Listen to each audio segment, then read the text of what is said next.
अस्सलाम वालेकुम, Jawad Hafeez stock market expert life and business coach आपके साथ एक नई वीडियो में।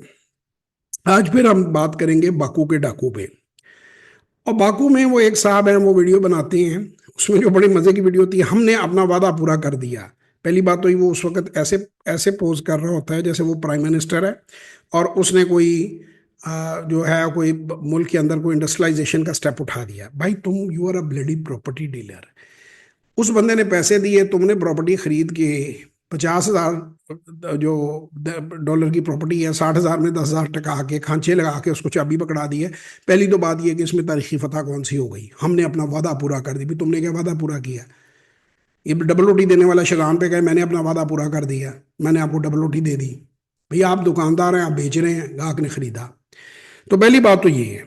दूसरी बात, टीआरसी के नाम पे आप बेवकूफ़ लोगों को बना रहे हैं। आप कालाशाह काकू में घर बेचते जा रहे हैं, जो घर टोटली यूजलेस हैं, ना वो किराए पे चढ़ेंगे। मज़े की बात है ना, वीडियो बनाए जरा किराए की स्टेटमेंट भी बताएंगे कितने घर किराए पे चढ़े हुए हैं, कितना कितना किराया आ रहा है। मैं आपको बैरियर टाउन लाहौर की मैं आपको कैलकुलेशन दे देता हूँ। 4 to 6% एनुअल रेंटल इनकम बनती है, टैक्सेस और खर्चे निकाल के। इसमें रिपेयर और मेंटेनेंस शामिल नहीं है। 2.25 करोड़ घर क्या, 70,000 से ज़्यादा किराया नहीं मिल रहा। और अब खाली पड़े हुए हैं घर, नहीं बिक रहे, ना बिक रहे हैं ना मिल रहे हैं। आप एक फॉरेन लैंड में जाके आप घर खरीद लेंगे उस बेवकूफ़ चोर के कहने पे। कल को वो ना किराए पे चढ़ेगा ना बिकेगा, आप क्या करेंगे? $60,000 भी आप, अगर आप 60,000 बैंक में रख के आपको टीआरसी मिलती है, भाई पैसे आपके बैंक में हैं, 10% आपको रिटर्न दे रहे हैं, आपको कोई ज़रूरत नहीं है ऐसे उल्टे पुल्टे काम करने की। लेकिन लोग बेवकूफ़ बनेंगे कि जी दादा लेगा पोता ले। भाई दादा पोता, देखिए पहले मैं आपको अजरबैजान के कानून बताऊं। वहां पे लैंड फॉरनर होल्ड नहीं कर सकता। फिर उसने खुद बताया कि जी मैं $1 की कंपनी बनाऊंगा।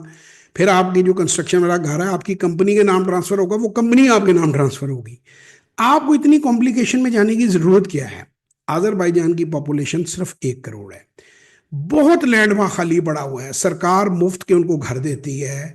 वहाँ पे इजीली ये क्वार्टर्स और हाउसेज अवेलेबल हैं और बड़े चीप रेंट पे अवेलेबल हैं। हाँ, कुछ एरियाज हैं कि जो वहाँ पे बहुत महंगे हो जाएंगे, मसलन निज़ामी स्ट्रीट, मसलन वाइट सिटी, मसलन सी ब्रीज। ये वो हैं जो बड़े लिमिटेड एरियाज हैं, बहुत टॉप की जगह है। और जाहिर है वहाँ पे एक थोड़ी जगह है ना, निज़ामी स्ट्रीट तो एक ही रहेगी ना। निज़ामी स्ट्रीट आपको 6 निज़ामी स्ट्रीट तो नहीं बन जाएंगी। तो जिस आदमी ने रहना है वो 2 किलोमीटर दूर जाके निजामी स्ट्रीट से किराए पे ले लेगा। वो सदरक बाजार से 1 किलोमीटर, 1 किलोमीटर तो बंदा वॉक कर लेता है गलियों में से फिरता हुआ। वो 1 किलोमीटर आगे जाके किराए पे फ्लैट या किराए पे घर ले लेगा। तो आपको, मुझे समझ ही नहीं आती कि आपको जरूरत क्या है, तकलीफ क्या है प्रॉपर्टी खरीदने की। यानी आपने बाकू में जाके बिजनेस सेट करना है, लाइफ सेट करनी है, या आपका मकसद वहां के किसी जंगल में, कालाशाह काकू में हम तुम होंगे, जंगल होगा, रक्स में सारे पता नहीं वो बादल होगा, रक्स में जंगल होगा, बादल होंगे, आपने वहां गाने गाने हैं, मुझे बताएं। और जो आपके पास पैसा है, कैश फ्लो अपना आप तबाह कर लेंगे। कैश आप अपने का सारा प्रॉपर्टी में डाल देंगे, फिर उसके बाद करेंगे क्या? वहां नौकरियां तो है नहीं। इसी तरह जो रिटायर होके लोग जा रहे हैं वो भी बेवकूफ बन रहे हैं। तो भाई वहां पर कारोबार करने की कोशिश करो, वहां से पैसा कमाने की कोशिश करो, अपने आप को अमीर करो, फिर बेशक जितने मर्जी घर ले लेना। आपको क्या जरूरत है अब एक फ्रॉड इंसान का घर पालने के लिए? अच्छा, वो कितनी कहानियां सुनाता है जी, गाड़ी भी रेंटे कार भी हमने बनाई है, लेकिन दिखाई नहीं है कभी। कभी कोई एक गाड़ी भी रेंटा कार पे नहीं दिखाई। एंड पे ये है कि घुमा फिरा के उसने यही है कि मुझे प्रॉपर्टी डीलर हूं मैं, ये प्रॉपर्टी हम रेनोवेट कर रहे हैं। अब वो समझ गया कि आपको आजरी लैंग्वेज नहीं आती, आजरियों को अंग्रेजी नहीं आती। वो जितने वहां पे लोग खरीदो फरोख्त करते हैं आजरी, उनके घर आपको बिकवा देता है और कहता है जी ये मैंने डेवलप किए हैं। भाई तुम क्या डेवलप कर रहे हो? उल्टा आपसे एडवांस ले लेता है कि जी मुझे $1,00,000 दे दे, तो मुझे $10,000 दे दे। फिर जी हमने जी वो बच्चों के बॉन्ड होते हैं ना, बच्चों की दुनिया, ईद पे बच्चे बांटते हैं, हमने जी अपने शेयर बना लिए हैं। अच्छा, $1 की कंपनी बनाई है, उसमें जी आप $10,000 का आपका एक शेयर हो गया, आपका $1,000 का शेयर हो गया, आपका इतने का शेयर हो गया। हम आपको 2 साल, अच्छा कहता है जी सूद के खिलाफ हम जंग कर रहे हैं, वैसे हम 2% देंगे। तो वो 2% क्या है भाई? वो 2% भी तो सूद ही है। एक तरफ तुम घोड़ों पे बैठ गए थे, तलवार निकाल ली थी, तुमने जंग कर रहे थे तुम सूद के खिलाफ। कभी इस्लाम, अच्छा इस्लाम के बाद अजरबैजान बेशक एक इस्लामी मुल्क है, लेकिन भाई वो टोटली यूरोपियन वेस्टर्नाइज्ड है। वहाँ का लाइफस्टाइल, वहाँ के लिबास, वहाँ की बातें। मैंने तो वहाँ मस्जिद में किसी एक बंदे को भी नमाज पढ़ते नहीं देखा। ये ऊँट और घोड़े उड़ा रहा है वहाँ। अजरबैजान में एक इस्लामी मुल्क है, बिल्कुल है इस्लामी मुल्क, लेकिन वो टोटली वेस्टर्नाइज है, जैसे टर्की है। टर्की के अंदर भी जो है it is completely European style, westernise, सारी चीज़ें वही जो यूरोप में होती हैं, मैं उनकी डिटेल में नहीं जाना चाहता। और सारी वो चीज़ें, सारे मशरूब वो सर्व होते हैं और अवेलेबल हैं। जो लोग क्लब्स भी वैसे ही बने हुए हैं, सब कुछ वैसे ही है, सारे काम वैसे ही हैं। तो ऐसे ही मजहब के नाम को एक्सप्लॉइट करने की ज़रूरत नहीं है। बेवकूफ़ ऐसे नौसरबाजों के हाथों ना बने। आपने वहां जाना है तो आप अपना पैसा बैंक में रखें, बिजनेस नहीं, बिल्कुल नहीं। रेंटा कार बड़ा अच्छा बिजनेस है, तो गाड़ी खरीदे ना। अगर आपने $10,000 की गाड़ी खरीदी है, चलाई है, 6,000 $5,000 कहीं आपको वापस भी आना पड़े तो फरोख करें और एक दिन में भेज दें। ये जो कालाशाह काकू की प्रॉपर्टी है, इनका क्या करेंगे? ये ना किराए पे चढ़नी है भाई, ना ये बिकनी है। किराए जरा पता करें ना, वहां पे जाके इंटरव्यू ले गई है जो कह रहा है ना कि आए हमारे घर देखें।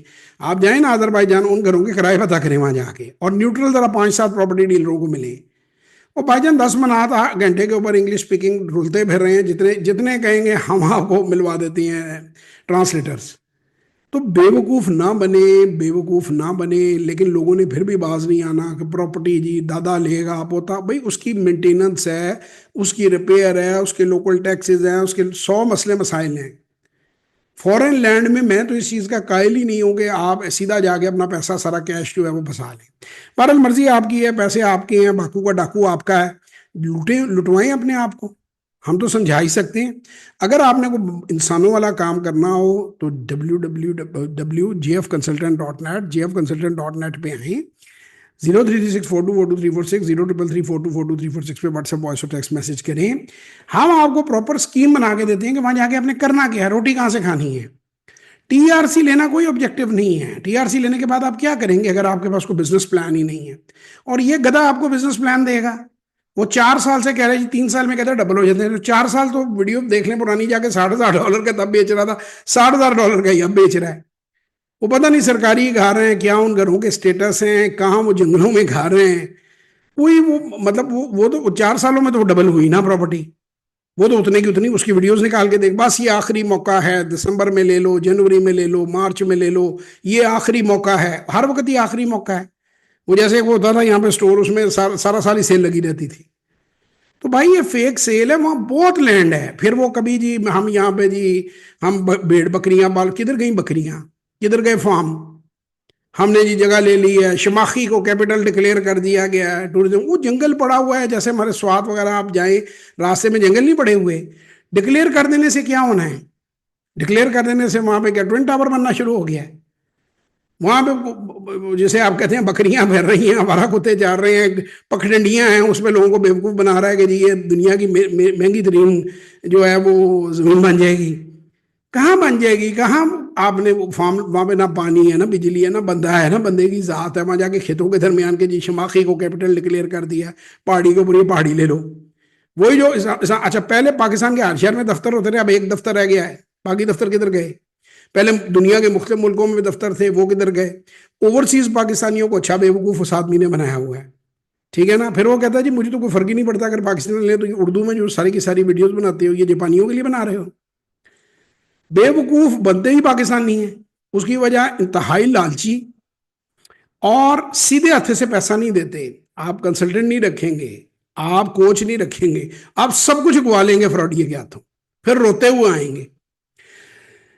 मर्जी आपकी है भाई, जिंदगी आपकी है, जो दिल करता करें, जाएं खरीदें बाकू में मकान, काला शाह काकू में बैठा हुआ भाईजान। रोज आ जाते हैं, दिन की 6 वीडियोस उनकी बन रही हैं। आप बड़े शौक से, अच्छा उनके अपने बंदे नीचे कह रहे हैं very good information, very good information, नाम नोट कीजिएगा, वही 4-5 लोग हैं। जाएं आप जरूर लें, और लेके फिर मैं तो कहता हूँ वीडियो डालें उस घर में से, हर साल के बाद के किराया डबल हो गया, कीमत डबल हो गई, कितना भी डबल। उन्होंने तारीखी वादा पूरा कर दिया। क्या तारीखी वादा पूरा किया? भी आपने पैसे दिए, उसने $50,000 का, 60,000, $10,000 का अंदर से खांचा भी लगाया, मकान आपको दिया। हमने अपने वादे पूरे कर लिए, हम हमारा ग्रुप ये करता है वो करता है। भाई कौन सा आईफल टावर बना दिया तुम्हारे ग्रुप ने? कोई जगह नहीं है, एक 300-400 स्क्वायर फीट का दफ्तर है, वहां में बैठे रहते हो, वही पीछे एक हॉल है, उसी के ऊपर वीडियोस बनाते रहते हो। ना तुम्हारा कोई दफ्तर है, ना तुम्हारा कोई लेना देना है, ना तुम्हारा कोई काम है। एक टूटी हुई गाड़ी तुमने रखी हुई है, वो भी कोई रिश्तेदार तुम्हारे चलाते हैं, वो बंद हो जाती है आधे रास्ते में। तो बेसिकली टोटली बिल्कुल हो सकता है वो बेईमान ना हो, नाकाम और बेवकूफ वो जरूर है। मैं ईमानदार नहीं उस बंदे को कह सकता, चलो हो सकता है बेईमान ना हो, लेकिन वो ठीक है, वो अपना सौदा बेच रहा है, आप बेवकूफ हैं जो ले रहे हैं। तो बहरहाल अगर जी इसकी मजीद आपने वन ऑन वन बेसिस पे डिस्कशन करना हो तो ज़रूर करें। मैं तो फ्री लोगों से बात नहीं करता, मैं तो गधों को घोड़ा नहीं बनाता, मैं घोड़ों को विनिंग हॉर्सेस में कन्वर्ट करता हूँ। यू हैव टू पे if you need my time, वो भी मेरा तो हाईली सब्सिडाइज्ड है। बाकी जो आपको मुफ्त समझाता है जाके उसे सीख लें। 0336424234 0333424234 पे व्हाट्सएप वॉइस और टेक्स्ट मैसेज कीजिए। और अगर बाकू में कोई काम करना है तो ढंग का काम कीजिए। वो प्रॉपर्टी के अलावा भी और भी गम है ज़माने में प्रॉपर्टी के सिवा। पाकिस्तानियों को प्रॉपर्टी लड़ गई है, अल्लाह ताला हदायत दे इन्हें। पाकिस्तान में भी यही करते हैं, बाहर भी यही करते हैं। खुश रहें, अपना बहुत ख्याल रखें, दुआ में याद रखें। पाकिस्तान जिंदाबाद।